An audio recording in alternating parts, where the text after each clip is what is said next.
icebreaker. This is my first time to hear him speak on a formal setting. And Walter was born in the Philippines, but he has been here in Taiwan for how many years? Over 19. Over 19 years. There you go. He's married, has 2 beautiful kids, and he is going to share his icebreaker speech for 6 minutes, and his speech will be evaluated by Connie Kang, right? And the last speech from Angela will be evaluated by Afra Tan. So let us welcome Walter. Thank you. Okay.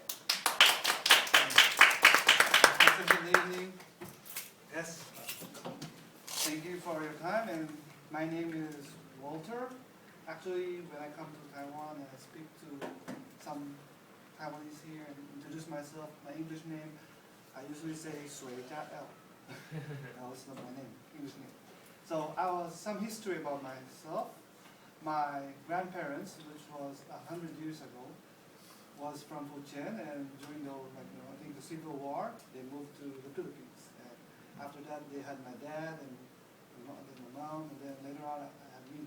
I was born in Manila, and I studied there in a Buddhist school, and I was a very devoted Buddhist actually. My grandma goes to the temple to pray every week. And I remember when I was young, I go to the temple, and the only thing I like there is the food, like the miso, noodles, and the free food stuff like that. So at that time, I was in the Buddhist school. I was very dedicated, and I had monks as teacher, and some monks were like some are from Taiwan, like Taiwanese Mandarin teachers, because I studied in an overseas school. So in the morning was English and Tagalog, the Philippine language, and in the afternoon was Chinese and Mandarin and Taiwanese, Fujian. And then afterwards, in high school, my big brother came to know Christ through the 700 Club.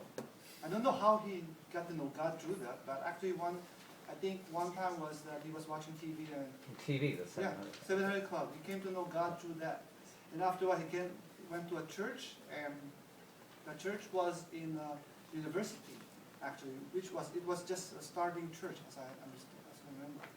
And then I went with him, our whole family, like brothers and sisters went with him. And after that, we came to know God through that, and I was baptized there. And then afterwards, after university, I came to Taiwan because my dad asked me to come, because he said like here is better and stuff, and he wanted me to like seek more opportunities here.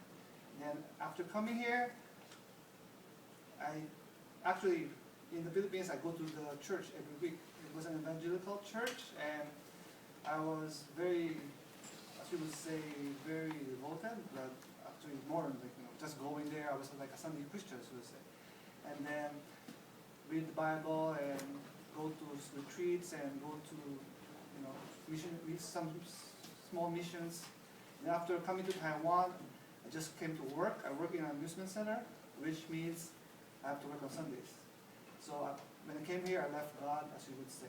I lived my own life. I had my nighttime life, the pubs, the clubs, stuff like that.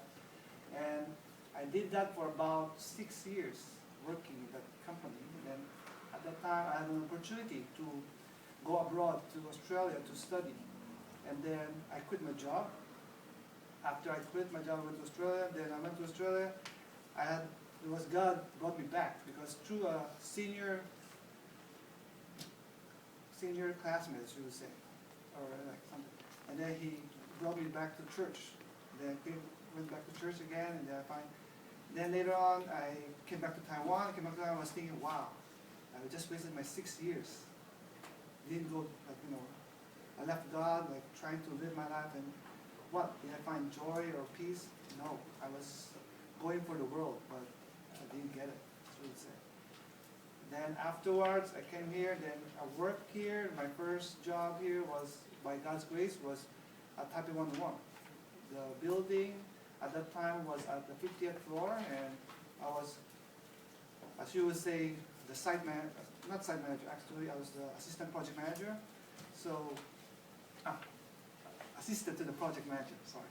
And then I was doing some, like, the progress of the building and everything, and as you would know, in the buildings, when you're elevating, there's no walls, so I walk like this, and like, you could just drop and then go down to the street. Living Very on the easy. edge. Yeah, living on the edge. And then the elevator was a temporary elevator, so it's on the side of the building. So the elevator is like here, so it's you could see everything outside. And then the floor, like, you could see bottom very easily. So it was, in the beginning it was terrifying, as you would say. It was like, and then after a couple of weeks, I got used to it and it was okay.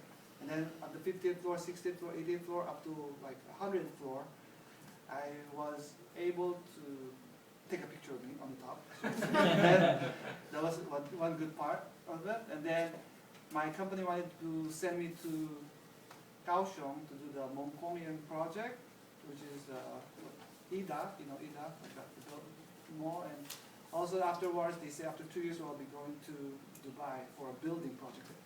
But I was thinking, no, I don't want to live this life anymore. Because when you're doing the buildings, there's strong winds and harsh weathers. And there will be like typhoons and rains and